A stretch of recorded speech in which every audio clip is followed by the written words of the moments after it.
Le vol du premier avion commercial 100% électrique, des cellules dans les poumons des fumeurs et une très vieille peinture préhistorique. Nous sommes le vendredi 13 décembre, je suis Mathilde Rago, bonjour à toutes et à tous. Voici votre concentré d'actualité scientifique, sélectionné par Maxi Science. La différence entre l'homme des cavernes et nous, c'est le résultat de la science. Et ce n'est pas une opinion, c'est de la science. Notre monde n'est pas si moche. Cet événement donne l'espoir que les compagnies aériennes puissent un jour mettre fin à leurs émissions polluantes. En début de semaine, le premier avion commercial entièrement électrique a effectué avec succès son vol d'essai.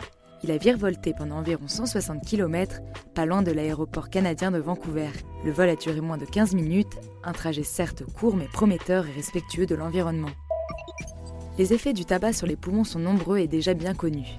Un nouveau type de cellule vient pourtant d'être identifié dans les poumons de fumeurs.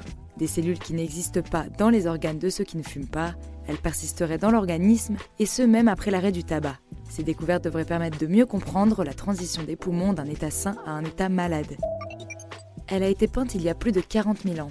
Une scène de chasse préhistorique vient d'être découverte sur les murs d'une grotte en Indonésie. Selon les datations, elle remonte à la période du Paléolithique supérieur. Elle serait même âgée d'au moins 43 900 ans. Les chercheurs estiment ainsi qu'il s'agit de la plus ancienne scène de chasse de l'art préhistorique connue à ce jour.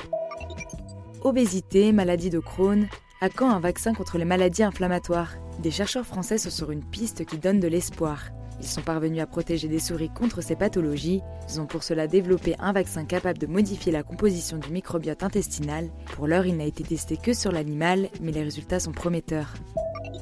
C'est tout pour aujourd'hui, merci pour votre fidélité. Pour en savoir plus sur les news du jour, n'hésitez pas à consulter le site de Maxi Science.